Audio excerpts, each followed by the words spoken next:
Hello my dear student, যারা তোমরা class 11 পড়ো, ফার্স্ট সেমিস্টার নিয়ে তোমরা চিন্তিত।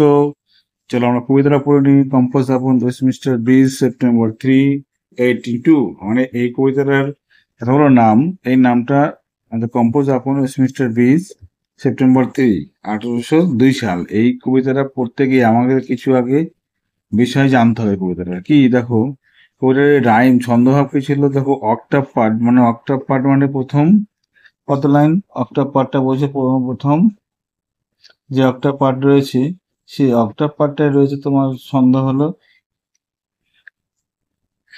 এই পার্টটার ছন্দ হলো কি, এটাকে বলে অক্টাভ। আর লাস্টেরটুকু এটুকু বলা হচ্ছে সেস্টেড। এটুকু এখান থেকে এটুকু বলছে সেস্টেড, ঠিক আছে। এটুকু বলছে অক্টাভ, এটুকু বলছে সেস্টেড। এই অক্টাভটা কি হলো, অক্টাভটা এটার ছন্দ কি, A B, B A, A B, B A. আর এই শেষের এই ছন্দটা কি, সি ডি, সি ডি। এটার পার্টটার নাম হলো এসি এস টি ই টি। আর এটার পার্টের নাম হলো ও সি টি এ ভিই, অক্টাভ, ঠিক আছে। এটা অক্টাভ সিস্টেম বলা হয়। আচ্ছা, এবার তুমি দেখো এখানে যে এখানে পাবলিশ হয়েছিল কবিতা কত সালে, 1802 সালে, 1807। আর মুডটা কি ট্যাঙ্কুইল, মানে শান্ত ভাব ছিল কবিতার মধ্যে, ঠিক আছে। এবার আমরা দেখবো কবিতার লাইনগুলো কি বলেছে। দেখো এখানে ফার্স্ট লাইনটা কি বলেছে। ফার্স্ট লাইন বলেছে তোমার এখানে যে হাইপারডোর,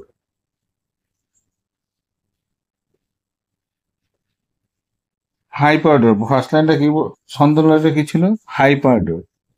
আর সেকেন্ড লাইনটা কি বলেছে তো এখানে, সেকেন্ড লাইনে রয়েছে এটা কি, অ্যাপোস্ট্রোফে। কি বলবো এটাকে, অ্যাপোস্ট্রোফে।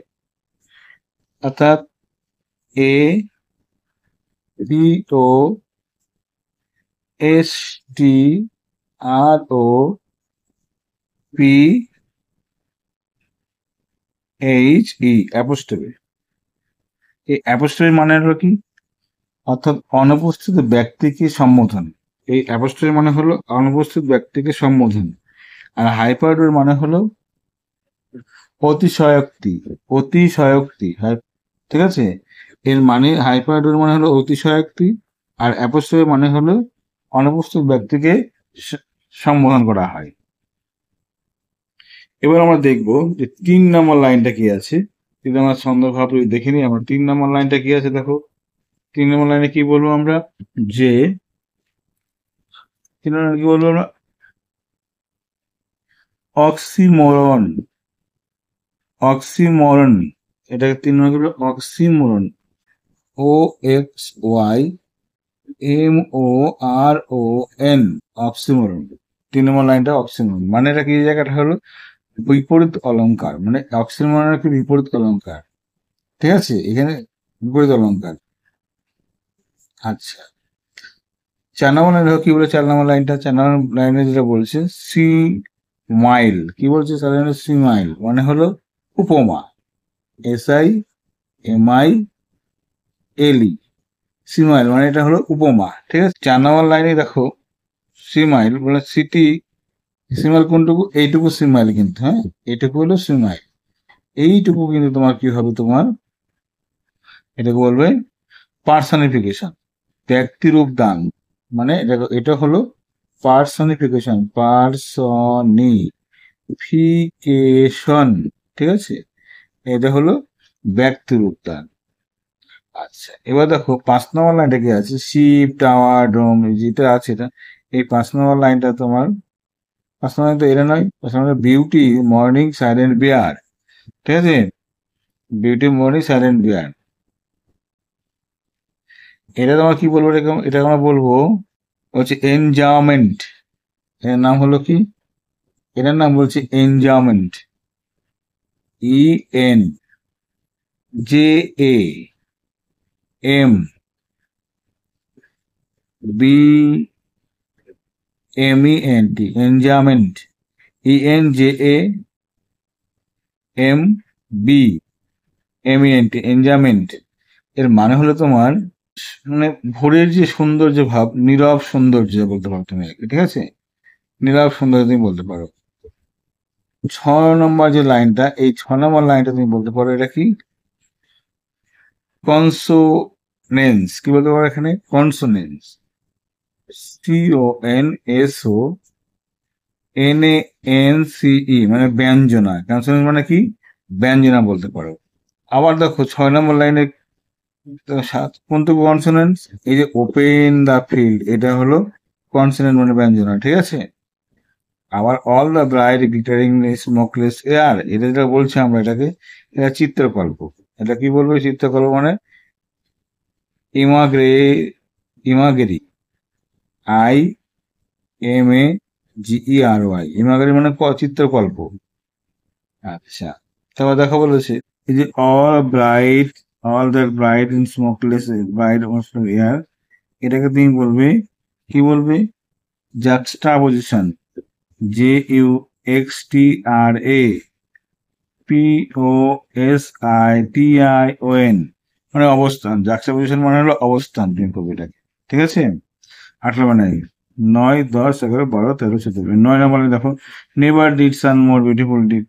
এবার নেভার ডিড সান, তাহলে এটা কি বলেছে তোমাকে? এটাকে তুমি বলতে পারো, এই যে অলংকারটা তুমি বলতে পারো এখানে পার্সনিফিকেশন, ব্যক্তিরূপ দান। এই নেভার, এটাকে তুমি বলতে পারো পার্সনিফিকেশন। PERSONI, পার্সনিফিকেশন মানে ব্যক্তিরূপ দান এটা, ঠিক আছে? এবার দেখো, এটাকে তুমি আরেকটা ভাবে করতে পারো, এটাকে তুমি আরেকভাবে বলতে পারো। এটা কি বলতে পারো তুমি এখানে? হাইপারডোরে বলতে পারো। অতিশয়োক্তি মানে আসক্তি, কোনো কিছু অতি আসক্তিকে। হাই, HYPER, পার, DORE, হাইপারডোর, ঠিক আছে? হাইপারডোর তুমি এটা করতে পারো। অতিশয় আসক্তি মানে অতি আসক্তি বলতে পারো। আচ্ছা, তারপরে দেখো 10 নম্বর লাইন, ঠিক আছে? 10 নম্বর লাইন, এই লাইনটা, ফার্স্ট স্প্লেন্ডিড। হ্যাঁ, এই ফার্স্ট স্প্লেন্ডিড 10 নম্বর লাইনটা, এটা তুমি করবে ফার্স্ট স্প্লেন্ডিড মানে চমৎকারিত্ব। এটাও তুমি বলতে পারো 10 নম্বর লাইনটা, এটা পার্সনিফিকেশন। PERSONIFICATION, পার্সনিফিকেশন, ঠিক আছে? এবার তুমি আসি 10 নম্বর, 11 নম্বর লাইন কি আছে দেখো, never I saw never felt so deep. বলেছে নেভার আই স, এখান থেকে বন্ধু নেভার আই স, এই লাইনটা তুমি বলতে পারো কি? এই 11 নম্বর যে লাইনটা, এটা তুমি বলতে পারো হাইপারডোর। কি বলতে পারো এখানে? হাইপারডোর। HYPERDORE, হাইপারডোর মানে এটা অতিশয় আসক্তি, ঠিক আছে? কেন লাইন যখন পড়বো তখন তুমি বুঝে যাবে জায়গাটা কেন হচ্ছে। এবার তোমার 13 নম্বর, না, 11 নম্বর লাইন, 12 নম্বর লাইন দেখি এটা পার্লামেন্টে কি পাবো আমরা? পার্লামেন্ট পাবো, যেটা পাবো এটা আমাদের কি বলে, এটা পরে পাবো পার্সনিফিকেশন। এটা কি পাবো আমরা? পার্সনিফিকেশন। PERSONIFICATION, personification. থাকলে পরে 13, 14, 13। 13 নম্বর লাইন দেখো, এখানে 13 নম্বর লাইনে যেটা রয়েছে সেখানে 13 নম্বর লাইনে কোন পর্যন্ত? এই 13 নম্বর লাইনটা, এই 13 নম্বর লাইন, এটা কি করবো আমরা? এটা তুমি পেতে পারো এই জায়গাটাই অ্যাপোস্ট্রোফে, তুমি আর কি, মানে অ্যাপোস্ট্রোফে, APOSTROPHE,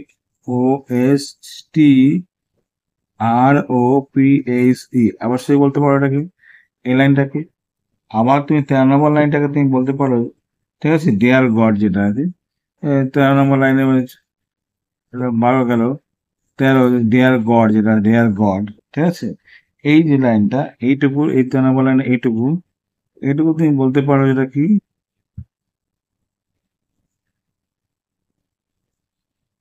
এটুকু তুমি বলতে পারো কি? পার্সনিফিকেশন।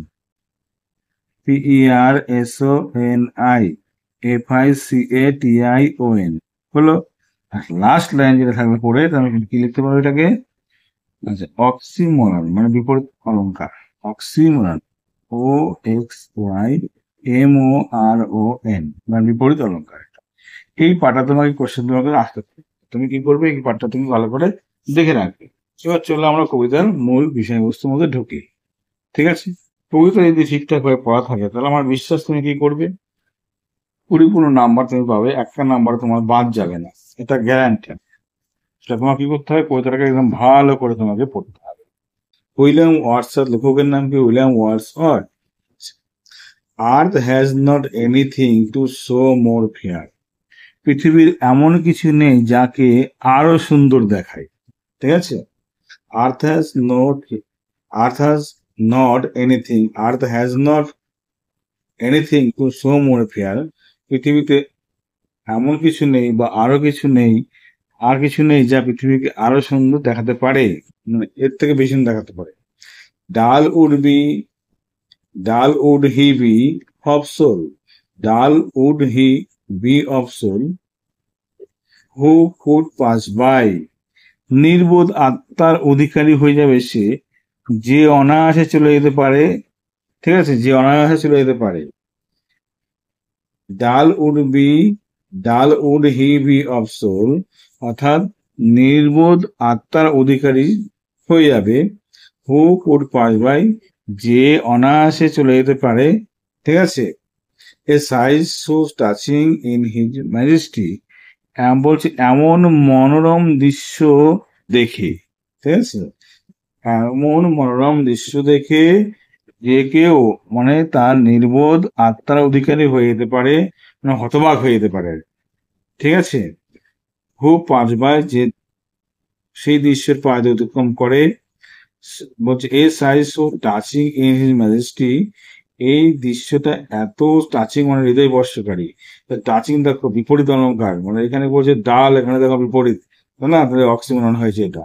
ঠিক আছে, সে না কি বলেছে এখানে, এমন মনোরম দৃশ্য যে, মানে এমন মনোরম দৃশ্য যে, যে কেউ অনায়াসে চলে যেতে পারে দেখে, অর্থাৎ সে নির্বোধ আত্মার অধিকারী অবশ্যই হয়ে যাবে। দ্য সিটি নাও ডাথ, ঠিক আছে, the city now doth like a garment wear, এই শহর এখন পোশাকের মতো পরিধান করে আছে। This city now doth like a garment wear, এই শহরটি যেন দেখে মনে হচ্ছে একটা পোশাক পরে আছে। ঠিক আছে, কি মনে হচ্ছে, এটা পোশাক পরে আছে। The beauty of morning silent bare, আর ভোরের সৌন্দর্য নীরব এবং উন্মুক্ত। হ্যাঁ, বলছে the beauty of morning silent bare, ভোরের সৌন্দর্য নীরব ও উন্মুক্ত। Ship, tower, dome, theatre and temple lie, বলছে জাহাজ, মিনার, গম্বুজ, প্রেক্ষাগৃহ, মন্দিরগুলো শুয়ে আছে। ঠিক আছে, open up to the field and to the sky, খোলা আকাশের ওপর, বলছে খোলা মাঠের ওপর, আকাশের নিচে তারা অবস্থান করছে। কাই শিপ, টাওয়ার, ডোমস, থিয়েটার, এইগুলো all bright and glittering in the smokeless air, বলছে সূর্য, বলছে বলছে সব উজ্জ্বল আর ঝলমলে করছে ধোঁয়াহীন বাতাসের মধ্যে।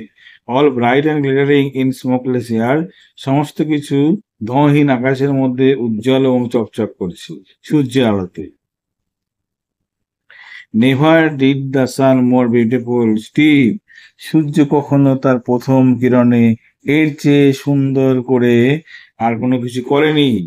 Never did the sun more beautiful steep, সূর্য কখনো আগে এরকম সৌন্দর্য সৃষ্টি করেনি। In his first splendour valley, rock or hill, উপত্যকা, পাহাড় ও উপত্যকা, পাথর বা পাহাড়ের রাঙিয়ে দেয়নি, অর্থাৎ সূর্যের আলোয় কখনো আগে এরকম ভাবে উপত্যকা, পাহাড় বা পাথরের উপর রাঙিয়ে দেয়নি এত সুন্দর ভাবে আগে কখনো।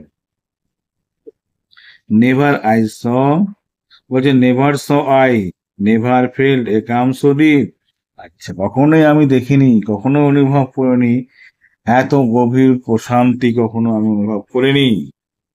দ্য রিভার, দ্য রিভার, নদীটি, ঠিক আছে, the river glide the river glide at his own sweet will, অর্থাৎ নদী নদী তার আপন ইচ্ছায় বয়ে চলেছে, আপন গতিতে আপন ইচ্ছায় বয়ে চলেছে। ডিয়ার গড, আর প্রিয় ভগবান, the very houses seem asleep, আর সেই ঈশ্বর বা হে ঈশ্বর, ওই বাড়িগুলো মনে হচ্ছে ঘুমিয়ে আছে। and all that mighty heart is still lying, বলছে lying still, all that mighty heart is lying still, আর শহরের ওই প্রাসাদী হৃদয় এখনো নিদ্রামগ্ন হয়ে আছে, মানে প্রাসাদের মধ্যেকার হৃদয়গুলো এখনো শুয়ে আছে। এই হলো কবিতার মূল বিষয়। ঠিক আছে, এই বিষয়টি তিনি কাকে বলছেন? উইলিয়াম ওয়ার্ডসওয়ার্থ তার বোন ডরোথিকে কথা বলছেন। ঠিক আছে, কোথায় দাঁড়িয়ে? আপন ওয়েস্টমিনস্টার ব্রিজের উপর দাঁড়িয়ে এই পাহাড়ে অর্থাৎ লন্ডন শহরের সৌন্দর্য অনুভব করছে, আর তিনি বোনকে এই কবিতা উদ্দেশ্য করে তিনি উল্লেখ করে বলছেন। এই কবিতার মধ্যে কিন্তু প্রতিটা লাইনে কিন্তু গুরুত্বপূর্ণ তথ্যগুলো তোমাদের দিয়ে দিলাম। এগুলো কিন্তু পরীক্ষার ক্ষেত্রে ভীষণ গুরুত্বপূর্ণ, একদম হিস্টোরিক্যাল ইভেন্ট। এগুলো তোমরা কিন্তু কখনোই করবে না, তোমরা পয়েন্টগুলো পয়েন্ট করে নেবে, নিয়ে এগুলোকে তোমরা এখান থেকে কোয়েশ্চেন অবশ্যই পাবে। ওকে, বাই। চ্যানেলে প্রথম হলে সাবস্ক্রাইব করে বন্ধুরা শেয়ার করবে, মন দিয়ে পড়াশোনা করবে। বাই।